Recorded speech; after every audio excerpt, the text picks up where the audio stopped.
Welcome back to my channel.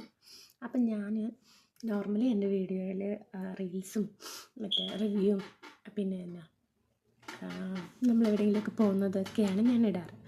പക്ഷേ ഇന്ന് ഞാൻ എൻ്റെ കുറച്ച് അഭിപ്രായങ്ങൾ പറയാനായിട്ട് വന്നതാണ്.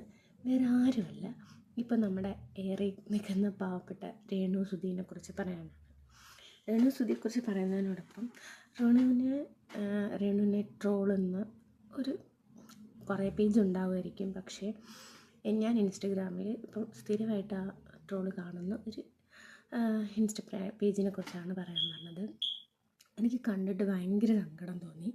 കാരണം ഇങ്ങനെയൊക്കെ ട്രോൾ ചെയ്യേണ്ട ആവശ്യം ഉണ്ടോ എന്ന് എനിക്ക് തോന്നിപ്പോയി. കാരണം അതിനും മാത്രം ഒന്നും രേണു സുധി ചെയ്യുന്നില്ല. എന്താ, ഭർത്താവ് മരിച്ച ഒരു സ്ത്രീക്ക് അഭിനയിക്കാൻ പാടില്ലെന്നുണ്ടോ? അവർക്ക് ഇഷ്ടപ്പെട്ടൊരു ജോലി അവർ ചെയ്യുന്നു. അവർക്ക് അഭിനയിക്കാൻ അറിയില്ല, ഓക്കെ, അതിന് വേണമെങ്കിൽ നിങ്ങൾക്ക് ക്രിട്ടിസൈസ് ചെയ്യാം, അവരഭിനയിക്കുന്നത് കൊള്ളില്ല. പക്ഷേ അതിലൊരു വൾഗാരിറ്റി ഉണ്ടാക്കി അത് ഭയങ്കര ബാഡായിട്ടാണ് ഇവർ ആ ഇൻസ്റ്റഗ്രാം റീല് ചെയ്തേക്കുന്നത്. ഒന്നുമില്ലെങ്കിൽ അവരാലോചിക്കേണ്ട ഒരു കാര്യം, അവർക്കൊരു ഫാമിലിയുണ്ട്, അച്ഛനില്ലാത്ത 2 മക്കളുണ്ട്. ആ മക്കൾ ഇത് കാണുമ്പോൾ ഉള്ളൊരവസ്ഥ, അവരുടെ ഫാമിലിയിലുള്ളവർ കാണുമ്പോൾ ഒരവസ്ഥ നിങ്ങൾ ആലോചിക്കണം. അവർ സപ്പോർട്ടാണ്, എന്നിരുന്നാൽ പോലും എല്ലാ ഫാമിലിയിലും നമ്മളെക്കുറിച്ച് കൺസേൺ ആവുന്ന ആൾക്കാരല്ലേ. നമ്മളെക്കുറിച്ച് ഒരാൾ ബാഡ് ഇട്ട് പറയുമ്പോഴത്തേക്ക് നമ്മുടെ വീട്ടുകാർക്ക് അത് കൺസേൺ ഉണ്ടാവും. പക്ഷെ അവർ ചിലപ്പം രേണുവിന് വിഷമമാവണ്ടെന്ന് വിചാരിച്ചിട്ടായിരിക്കും ഒന്നും പുറത്ത് കാണിക്കാത്തത്. പക്ഷേ ഇതൊക്കെ കാണുമ്പോൾ അവർക്ക് എന്തായാലും വിഷമമാവും. ആ മക്കളെക്കുറിച്ച് എങ്കിലും ഇവരൊക്കെ ഒന്ന് ആലോചിക്കണം. കാരണം അത്രയും മോശമായിട്ടാണ് ഇവർ ആ വീഡിയോ ചെയ്തേക്കുന്നത്. ഞാൻ 2-3 റീൽസ് ഇതിനകത്തോട്ട് ആഡ് ചെയ്യാം.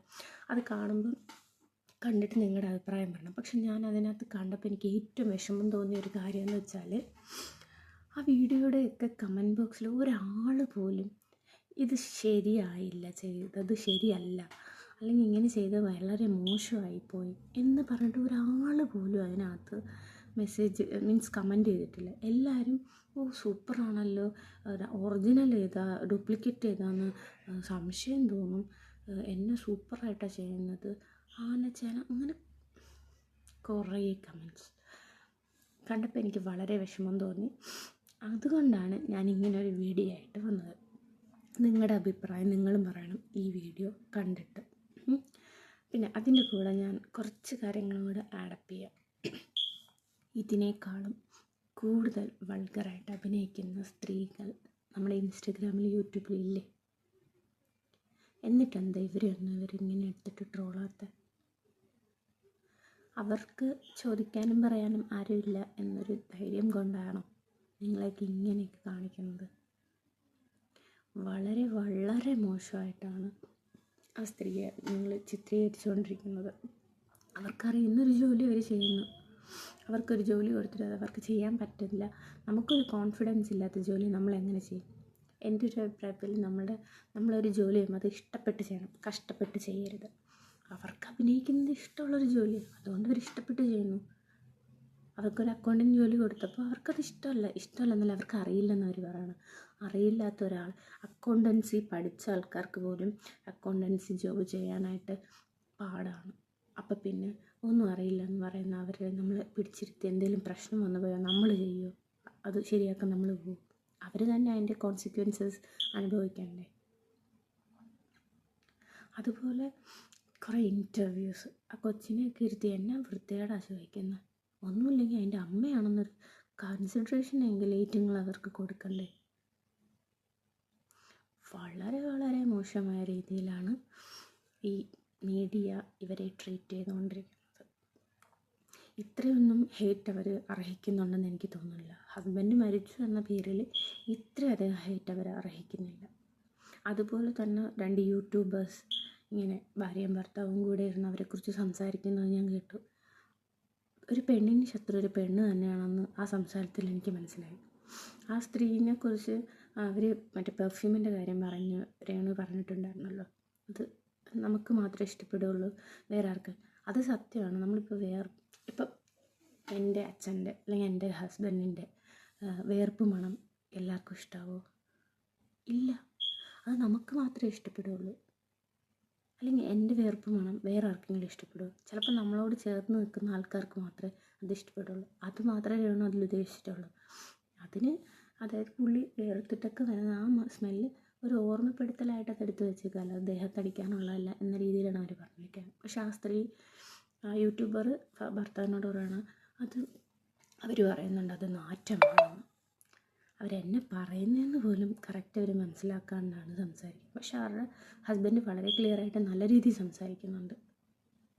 അങ്ങനെ വേണം നമ്മളങ്ങനെ വേണം എന്ന് എനിക്ക് തോന്നിയിട്ടുള്ളൂ. ആ പുള്ളിക്ക് ഒരു നല്ല മനസ്സുണ്ട്, അതെനിക്ക് തോന്നി. ഞാൻ പറഞ്ഞില്ലേ, പെണ്ണിന് ശത്രു എന്ന പെണ്ണ് തന്നെയാണ്.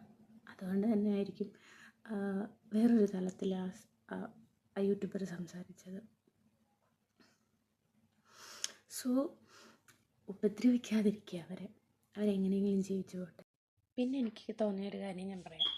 അതായത് ഇപ്പം പുള്ളിക്കാരത്തി ഒരു 2 വർഷ കാലയളവിനുള്ളിൽ ഒരു 100 വട്ടം വന്നിരുന്ന് കരഞ്ഞ് മെഴുകി സൂചിച്ചേട്ടനെക്കുറിച്ച് പറഞ്ഞ് വീട്ടിൽ തന്നെ അടയിരുന്നിരുന്നെങ്കിൽ ഈ പറയുന്ന ആൾക്കാർ തന്നെ പറഞ്ഞേനെ ഇവൾക്ക് വല്ല പണിക്കും പൊക്കൂടായിരുന്നു, എന്തിനാ ഈ മീഡിയൻ്റെ മുന്നേ വന്നിരുന്ന് കരഞ്ഞ് മെഴുകുന്നതെന്ന്. ഇപ്പോൾ ഒരു പണിക്ക് പോയപ്പം വീട്ടിൽ ഇരുന്ന് കരഞ്ഞൂടെ എന്ന ചോദ്യവും. എന്താണിങ്ങനെ? എല്ലാവരെയും അല്ല, ഇങ്ങനെ പറയുന്ന ആൾക്കാരെ മാത്രമാണ് ഞാൻ ഉദ്ദേശിക്കുന്നത്. പിന്നെ ഒരു കമ്പാരിസൺ ഉണ്ട് മണിച്ചേട്ടൻ്റെയും മണിച്ചേട്ടൻ്റെ വൈഫിനെയും രേണുസുധീനെയും വെച്ചിട്ട്. ആ കമ്പാരിസൻ്റെ ഒരാവശ്യമില്ല. കാരണം മണിച്ചേട്ടൻ ഉണ്ടാക്കി വെച്ച കാര്യങ്ങളായിരിക്കില്ല സുധിച്ചേട്ടൻ ഉണ്ടാക്കി വെച്ചത്. മണിച്ചേട്ടൻ്റെ ഒരു സാമ്പത്തിക ഭദ്രതയായിരിക്കത്തില്ല സുധിച്ചേട്ടൻ്റെ വീട്ടിലെ സാമ്പത്തിക ഭദ്രത. രണ്ടും ഡിഫറെൻ്റാണ്. അപ്പോൾ രണ്ടുപേരെയും ഇങ്ങനെ കമ്പയർ ചെയ്യേണ്ട ആവശ്യം ഇല്ല. മാക്സിമം ഇവരൊന്നും നമ്മൾ ഉപദ്രവിക്കാതിരിക്കുക. അവരവരുടെ ജീവിതം നോക്കി ജീവിക്കട്ടെ.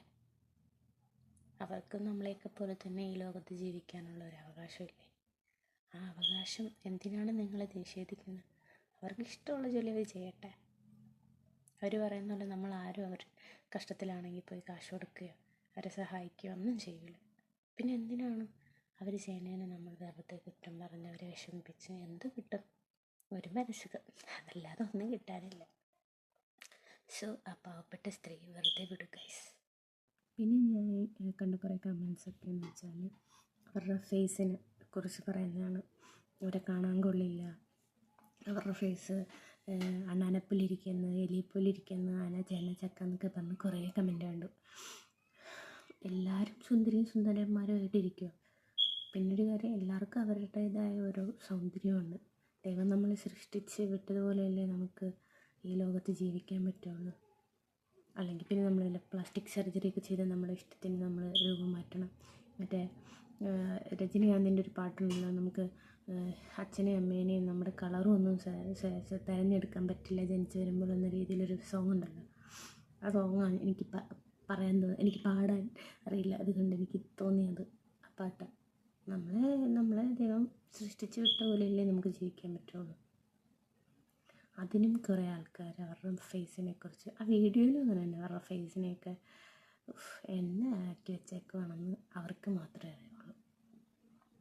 വല്ലാത്ത ജാതി ആൾക്കാർ. നമ്മുടെ വീട്ടിലും ഇതുപോലെ സ്ത്രീകളുണ്ട്, അവർക്കും കുറവുകളുണ്ട്, പോരായ്മകളുണ്ട് എന്നത് മനസ്സിലാക്കിയാൽ നല്ലത്. ഇങ്ങനെ ട്രോളുന്നവരൊന്ന് മനസ്സിലാക്കുക. അവർക്കൊരു ഫാമിലിയുണ്ട്, 2 മക്കളുണ്ട്, അച്ഛൻ പോലും ഇല്ലാത്ത 2 മക്കളുണ്ട്. അവരിതൊക്കെ കാണുമ്പോൾ അവർക്ക് വിഷമമുണ്ടാവും. പക്ഷെ പുറത്ത് കാണിക്കുന്നില്ല, ഇതായിരിക്കും. നമ്മളെല്ലാവരും ഒന്നും പുറത്ത് കാണിക്കില്ലല്ലോ. ഉള്ളിൻ്റെ ഉള്ളിൽ നല്ല വിഷമമുണ്ടാവും. ഒരു ഇൻ്റർവ്യൂവിൽ ആ പെങ്കൊച്ച് കിച്ചുവിനോട് ചോദിക്കുക, അമ്മയുടെ ഈ വീഡിയോസിലൊക്കെ ഏത് വീഡിയോ ഇഷ്ടം? അതിനകത്ത് വരുന്ന കമൻറ്റ് കാണാറുണ്ടോ? എന്തുവാ ബോധം വേണ്ടേ?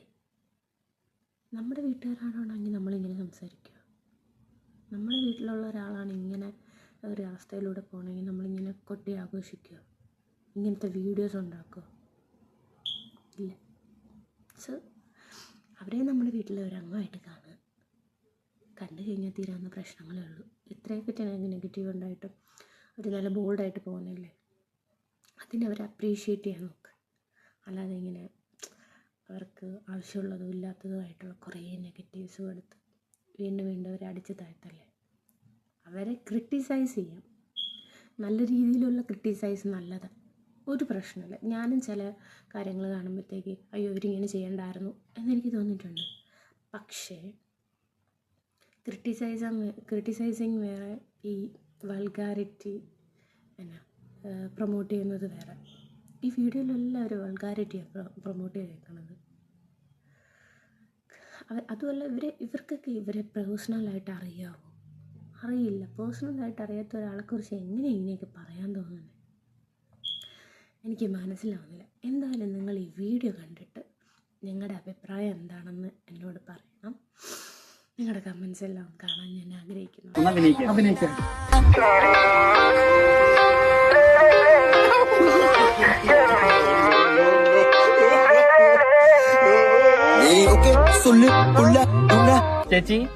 ചേച്ചിക്ക് എത്ര വയസ്സായി? എനിക്ക് ഇപ്പൊ ഒരു 32 వయసాయి. എന്റെ 50 వయసు തോന്നി.